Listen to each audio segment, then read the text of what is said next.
10వ వచనం నుండి మనం చూసుకుందాం. యెహోవా చెప్పినట్లు యెహోవా మోషేకు ఆ మాట సెలవిచ్చినప్పటి నుండి ఇజ్రాయేలీలు అరణ్యములో నడిచిన ఈ 40 ఏండ్లు ఆయన సజీవునిగా కాపాడి ఉన్నాడు. ఏమంటున్నారు? అందరూ చనిపోయారు అక్కడ.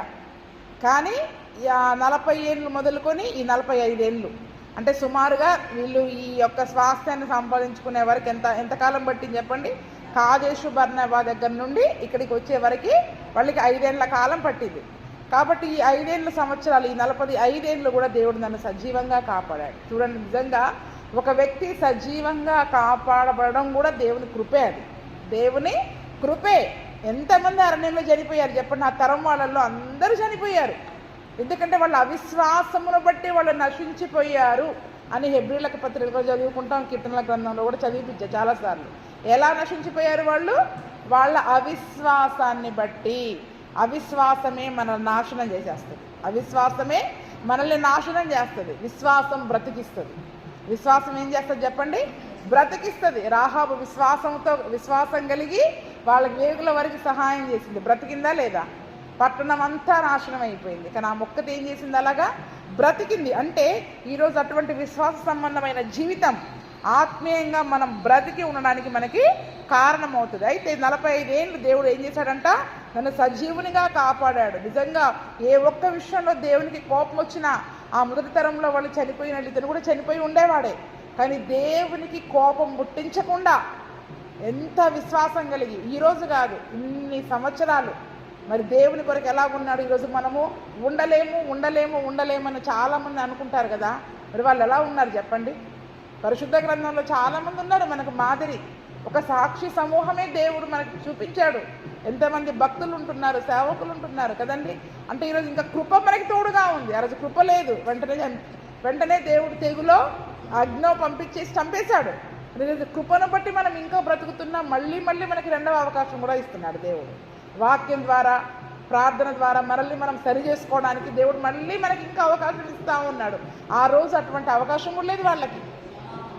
అటువంటి అవకాశం లేని రోజుల్లోనే వాళ్ళు అంత నీతిగా, అంత నిండు మనసుతో, పూర్ణ హృదయంతో దేవుని ఆరాధించారంటే ఈరోజు అవకాశాలున్న ఈరోజు కూడా మనకి ఇంకా ఎంత చక్కగా మనం దేవుని ఆరాధించుకోవచ్చు చెప్పండి? దేవుని ప్రేమించవచ్చు. కానీ మనం అవకాశాలు ఉన్నా కూడా మనం ఏం చేస్తున్నాం చెప్పండి? చేత కావట్లేదు. మనకి చేత కావట్లేదు. అక్కడ ఒకే ఛాన్స్, ఇక్కడ మనకి ప్రతిరోజు ఒక అవకాశం. ప్రతిరోజు ఒక అవకాశమే. మనల్ని మనం సరి చేసుకుని తిరిగి దేవుని కొరకు పూర్ణ హృదయముతో, విశ్వాసముతో మరి మనం ఆయనని ప్రేమించడానికి ప్రతిదినము దేవుడు మనకు ఒక అవకాశాన్ని ఇస్తూ ఉన్నాడు. అందుకనే ఇప్పుడు 85 ఏండ్ల వాడను, మోషే నన్ను పంపినప్పుడు నాకెంత బలమో నేటి వరకు నాకంత బలమో, యుద్ధము చెవిటకు కానీ వచ్చుచూ పోవచ్చు ఉండుటకు కానీ నాకెప్పటి ఎట్లు బలం ఉన్నది. ఏమంటున్నాడు చెప్పండి? కాలేబు ఆ రోజు కాదేశా బర్నేబాలో వేగు చూడడానికి నన్ను పంపించినప్పుడు నాకు ఎంత బలం ఉందో ఈ రోజుకి అంతే బలం. అంటే 45 సంవత్సరాలు అయినా కూడా నాలో బలము తగ్గలేదు. ఇప్పుడు మనకి 30 ఏండ్లు వచ్చేసరికి అయిపోతుంది ఆ పని.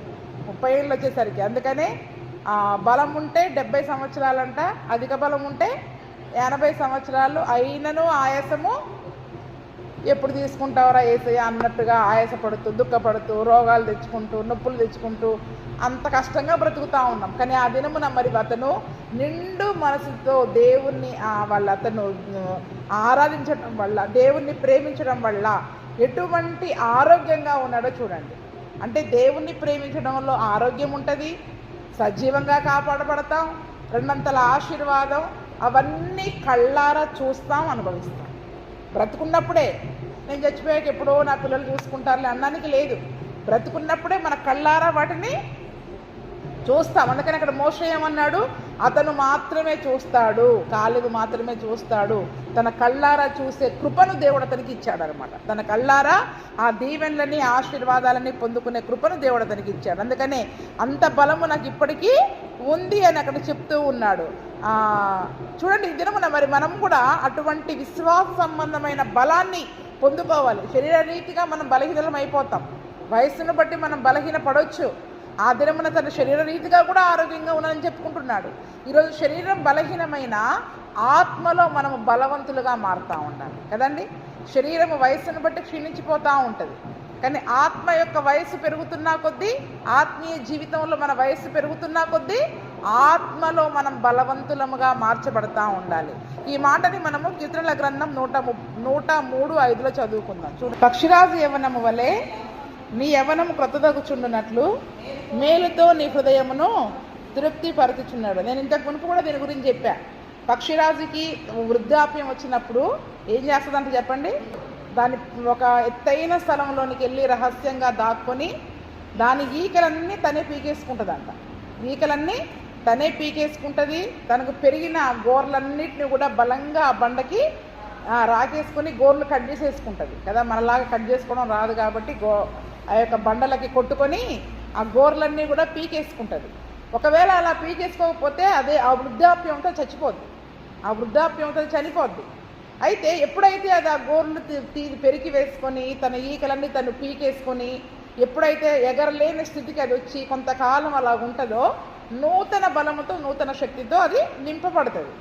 అంటే వృద్ధాప్యంలో కూడా తిరిగి కొత్త బలంతో ఏమైతే చెప్పండి, అది ఒక పక్షి ఏ రకంగా అయితే మళ్ళీ యవ్వన కాలపు బలాన్నది పొందుకుంటుందంట. అటువంటి యవ్వన బలం, అందుకనే ఆ మాట ఎందుకనంటే పక్షిరాజు యవ్వనము వలె నీ యవ్వనము అంటే మళ్ళీ వృద్ధాప్యంలో వచ్చి కూడా మళ్ళీ క్రొత్త బలము. యవ్వనస్తులు ఎలాగైతే బలం పొందుకుంటారో అటువంటి బలానికి పక్షిరాజు వస్తుంది. అందుకనే మరి ఒక విశ్వాసిని పక్షిరాజుతో సమానంగా దేవుడు అక్కడ పోల్చాడు. అటు పక్షిరాజు వలె ఒక విశ్వాసి యొక్క జీవితము, క్రైస్తవ జీవితం ఉండాలని దేవుడు అక్కడ చూపిస్తూ ఉన్నాడు అనమాట. అలాగా మేలుతో నీ హృదయాన్ని ఏం చేస్తూ ఉన్నాడు.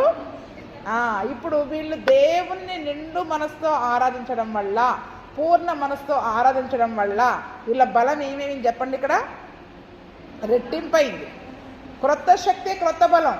85 ఏళ్ళు వచ్చారంటే సహీన పడాలి. నిజానికి యుద్ధం చేయలేని స్థితికి. అక్కడ యెహోషువ గురించి మనం చూసుకుంటే దగ్గర కొంచెం వయసు పెద్దదేమో, కాలేబు కంటే కొంచెం వయసు పెద్దది కావచ్చు. అయినా కూడా బహు దినములు గడిచిన వృద్ధాప్యంలోనికి నేను వచ్చానని యెహోషువ గురించి చెప్పారు. కానీ కాలేబు గురించి మాత్రం ఏం చెప్తున్నాడు అక్కడ, ఆ రోజు నాకు ఎంత బలం ఉందో ఈరోజు నాకు అంతే బలం. అదేంటి 40 ఏళ్ళకు వయసులో ఉన్నప్పుడు బలము 85 ఏళ్ళకు వచ్చిన తర్వాత ఆ బలం ఎలాగుంటుంది. నిండు మనసుతో దేవుణ్ణి ఆరాధించడం వల్ల, పూర్ణ మనసుతో దేవుణ్ణి ఆరాధించడం వల్ల పక్షిరాజు యవ్వనాన్ని ఎలాగైతే దేవుడు క్రొత్తదిగా చేస్తూ ఉన్నాడో అటువంటి మేలులతో దేవుడు మన హృదయాన్ని తృప్తిపరచి ఆ మేలు వెంబడి మేలు, ఆ దీవెన వెంబడి దీవెన, ఆశీర్వాదం వెంబడి ఆశీర్వాదం మనం పొందుకోవడం ద్వారా, ఆ మేలుల ద్వారా మనం ఏమైపోతున్నాం చెప్పండి, ఆ హృదయము తృప్తిపరచబడినప్పుడల్లా కూడా మరి అది దీవెనగా వారికి మరింత బలాన్ని ఇస్తూ ఉంది. చూడండి, దేవుని యొక్క దీవెనలు మనం పొందుకుంటూ వెళుతుంటే మనకి బలమే కదా అవన్నీ కూడా. అందుకనే ఆత్మలో మనం బలపడాలి. శరీరం బలహీనమైపోయినా పర్వాలేదు, కానీ ఆత్మీయ జీవితంలో వయస్సు పెరుగుతున్నా కొద్దీ మనకి ఏమవ్వాలి చెప్పండి, బలము పెరుగుతూ ఉండాలి. మా వయసు అయిపోయింది అనడానికి వీలు లేదు. ఆత్మలో మనం బలం ఇంకా పెంచుకుంటూ వెళ్ళే వారముగా ఉండాలి. అటువంటి కృప ప్రభువైన యేసయ్య మనందరికీ దయచేయునుగాక. ఆమేన్. అందుకని ఇప్పుడు ఏమడుగుతున్నాడు, నాకు అదే బలం ఉంది, ఇప్పటికీ నేను యుద్ధాలు చేయగలను. కాబట్టి ఈ దినమున యెహోవా సెలవిచ్చినట్లుగా ఈ కొండ ప్రదేశాన్ని నాకు దయచేయి. ఆ దినమున ఒక ప్రదేశాన్ని దేవుడు అక్కడ మోషే చెప్పాడు, ఈ ప్రదేశాన్ని నీకు ఇస్తాను, ఆ స్వాస్థ్యాన్ని నీకు ఇస్తాను అని చెప్పినట్టుగానే ఆ కొండ ప్రదేశాన్ని నాకు ఇచ్చేయి అని అక్కడ అడుగుతూ ఉన్నాడు. ఎందుకంటే అక్కడ అనాకీలు ఉన్నారు, ప్రాకారములు గల గొప్ప ప్రణాలు అక్కడ కట్టుకొని ఆ రోజు అక్కడ వాళ్ళు ఉన్నారు. ఏ అనాకీలను చూసే కదా వాళ్ళు భయపడింది.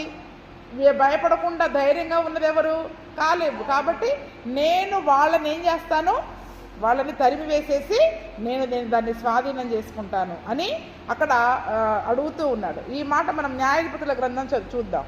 న్యాయాధిపతుల గ్రంథము 1వ అధ్యాయము 20వ వచనం చూడండి. మోషే చెప్పినట్లు వారు కాలేబుకు హెబ్రోను నీయగా అతడు 3 అనాకీలను అక్కడ నుండి పారద్రోలి దానిని స్వాధీనపరచుకొనెను. అక్కడ అనాకీలు ఉన్నారని చెప్పారు కదా.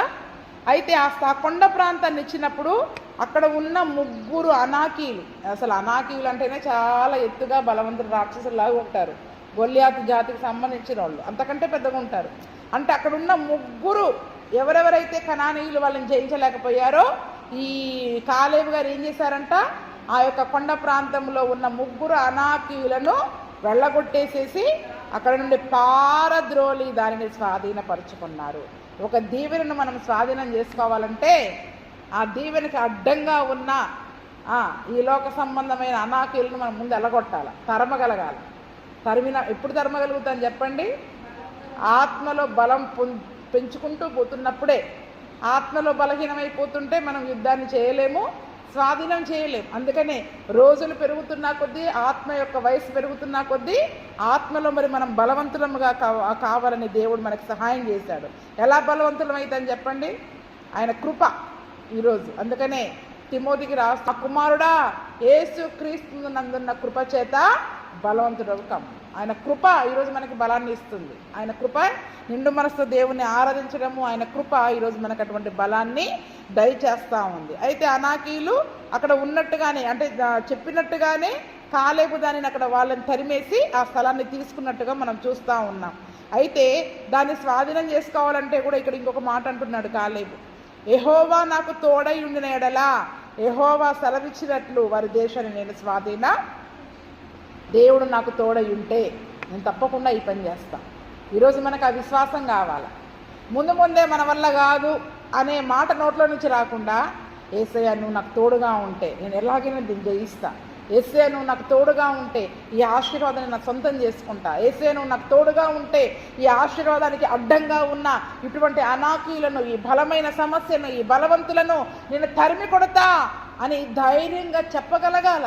నిజంగా అతని జీవితం గురించి మనం చదువుకుంటే చాలా ఉంటాయి చెప్పడానికి. ఈరోజు మనకి బైబిల్ స్టడీ కాబట్టి కొన్ని సంగతులే నేను చెప్తా ఉన్నాను. అంటే చూడండి, ముందు మనకేం కావాలి?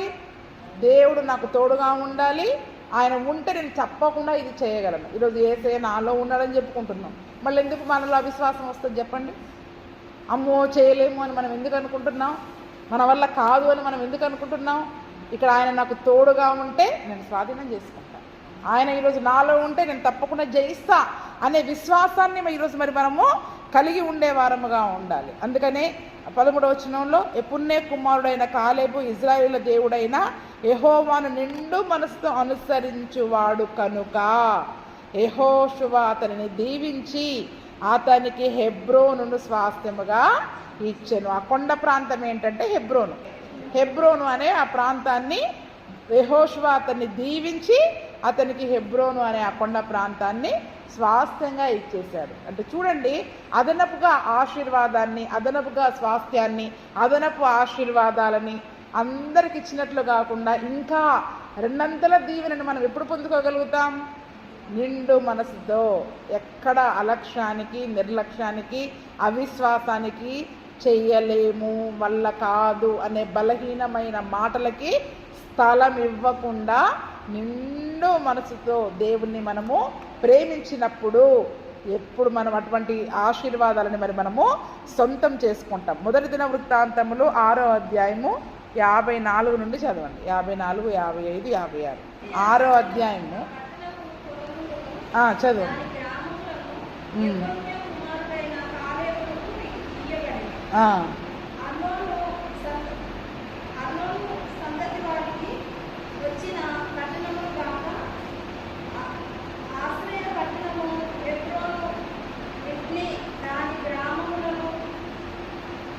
ఎత్తీరు, ఎస్టెమో దాని చాలమ్మా. ఇక్కడ మనం చూసుకుంటే 55వ వచనంలో నుండి యూదా దేశములోని యాక్చువల్గా ఇదంతా కూడా అహరోను సంతతి వారైన కహతీయులకు, లేవీలకు ఇవ్వబడ్డ స్థలం ఇది కదండి. లేవీలకు ఇవ్వబడిన స్థలమైన ఆ హెబ్రోను అనే ప్రదేశానికి చాలా ప్రాముఖ్యతలు ఉన్నాయి అక్కడ. హెబ్రోను ఎందుకంటే హెబ్రోను అనేది ఒక ఆశ్రయపురముగా లేవీలకు ఇవ్వబడ్డది. నిజానికి కాలేబుకు వచ్చింది, కానీ ఆ హెబ్రోనులో ఉన్న ఆశ్రయపురం మాత్రం లేవీల ఆధీనంలో ఉంటుంది. కానీ ఆ హెబ్రోను యొక్క పట్టణము, దాని పురాలన్నీ కూడా ఇప్పుడు ఎవరి ఆధీనంలోనికి వచ్చాయి? కాలేబు యొక్క ఆధీనంలోనికి వచ్చాయి. మనకి నిజంగా ఇంత కష్టపడుతున్నాం, ఇంత భక్తి చేస్తున్నాం, ఏమొస్తుంది అని ఒక నిరుత్సాహము, అలసట, నీరసం అనేది క్రైస్తవులకు ఉండడానికి వీల్లేదు. ఆ దినమున నిజంగా ఇంత కష్టపడి యుద్ధాలు చేస్తున్నాం, నాకు నిజంగా మాట మోషే చెప్పినట్టుగా, దేవుడు చెప్పినట్టుగా నేను ఆ వాగ్దానం పొందుకుంటానా లేదా అని ఒక చిన్న నిర్లక్ష్యంతో ఒక అడుగు వెనకకేస్తుంటే కాలేబు ఈరోజు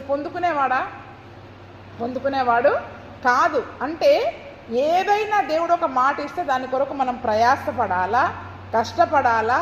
క్రీస్తునందు మనం పడ్డ ప్రయాసం ఏది కూడా వృధా కాదు. క్రీస్తునందు మనం పడ్డ ప్రయాసము మనం చేసే పని అయినా ఏది కూడా వృధా కాదంట. ప్రతిదానికి ఒక లెక్క ఉంటుంది. ఆ లెక్క దేవునికి మాత్రమే తెలుసు. చాలామంది ఇంత చేస్తున్నారు ఉపయోగం ఏంటి, ఇంత చేస్తున్నారు ఉపయోగం ఏంటి. ఎందుకంటే బయటి వాళ్ళకి ఏం కనపడాలి? భూ సంబంధమైన దీవెనలు కనపడాలి. లోకానికి ఏం కనపడాలి చెప్పండి? మనం దేవుని ఆరాధన, దేవుని యొక్క ఆశీర్వాదం అంటే భూ సంబంధమైన దీవెనలే వాళ్ళు చూస్తారు.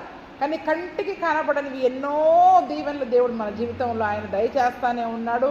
అన్నిటికంటే గొప్పదైన కృప మనకి తోడుగా ఉంది. కాబట్టి ఈ దినమున ఎక్కడా కూడా చేస్తే ఏమొస్తుంది అనకుండా చేయడం ద్వారా ఆ హెబ్రోనును అతను స్వాస్థ్యంగా పొందుకున్నాడు. కాబట్టి హెబ్రోను ఎప్పుడే ఆయన కెనిజీని కుమారుడైన కాలేబునకు నేటి వరకు స్వాస్థ్యంగా ఉంది. హెబ్రోను యొక్క పూర్వపు పేరేంటంటే అక్కడ కిర్యతర్బా. కిర్యతర్బా అనే పేరు ఎందుకు వచ్చిందంటే అర్బా అనే వ్యక్తి అక్కడ అనాకీలలో పెద్దోడు, గొప్పవాడు. ఈ అనాకీలలో గొప్పవాడైన అర్బా అనే పేరు పైన కిర్యతర్బా అనే ఊరిగా ఆ యొక్క అనాకీలో ఉండే ఆ ప్రాంతానికి పేరు వచ్చింది. కాబట్టి ఇప్పుడు ఆ కిర్యతర్బాను జయించిన తర్వాత ఈ యొక్క కాలేబు యొక్క కుమారులలో ఒకతని పేరు ఉంటుంది హెబ్రోన్ అని. ఆ హెబ్రోన్ అనే పేరు తను పెట్టుకున్నాడు. ఈ పేరు తర్వాత వచ్చింది, కానీ ఇక్కడ ముందే పరిశుద్ధ గ్రంథంలో రాయించారు. తర్వాత రాసినవి కాబట్టి ముందుగానే కొత్త పేర్లు రాసేశారు. కానీ నిజానికి హెబ్రోన్కి ముందు పేరేంటి?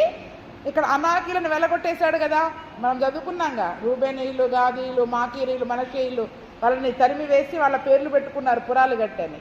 అలాగే ఈ కిర్యతర్బా అనే ప్రాంతంలో ఉన్న అనాకీలను వెళ్ళగొట్టి ఆ ప్రాంతానికి హెబ్రోను అనే పేరు అక్కడ పెట్టుకున్నారు. ఈ హెబ్రోను అనే పేరుకు ముందు ఈ అనాకీలు పెట్టుకున్న కిర్యతర్బా అనే పేరుకు ముందు ఆది కాండంలో మనం చూసినట్టయితే హెబ్రోనుకున్న మారు పేర్లు ఏం పేర్లు చెప్పండి? హెబ్రోనుకున్న మారు పేర్లు మమ్రే. మమ్రే అనే స్థలం మనం ఎక్కడ వింటాం చెప్పండి ఎక్కువగా? అబ్రహాం మమ్రే దగ్గర, సింధూర వృక్షము దగ్గర ఉన్న మమ్రే దగ్గరికి వచ్చి అక్కడ గుడారం వేసుకున్నట్టుగా మనం చూసాం కదా. అంటే అబ్రహాము, ఇస్సాకు, యాకోబులు ప్రయాణించిన ఊరు. చనిపోయిన అక్కడ ఉన్నప్పుడే షారా చనిపోద్ది. అంటే అబ్రహాము సమాధి, షారా సమాధి, ఇస్సాకు, యాకోబులు వాళ్ళ భార్యల సమాధులన్నీ కూడా ఎక్కడున్నాయి చెప్పండి? ఇప్పుడు హెబ్రోనులోనే ఉన్నాయి. అంటే పితరుల యొక్క వాళ్ళ యొక్క వంశానికి మూల పితరులైన వారి సమాధులున్న ప్రాంతం కూడా హెబ్రోనే. కాబట్టి హెబ్రోనికి అది ఒక పుణ్యక్షేత్రముగా, ఒక దీవెనకరమైన పట్టణముగా వాళ్ళు భావిస్తారు. దాన్ని దీవెనకరమైన పట్టణముగా, పుణ్యక్షేత్రముగా దాన్ని భావిస్తారు. ఆదికాండం 23:2-19 అక్కడ మనం చూద్దాం.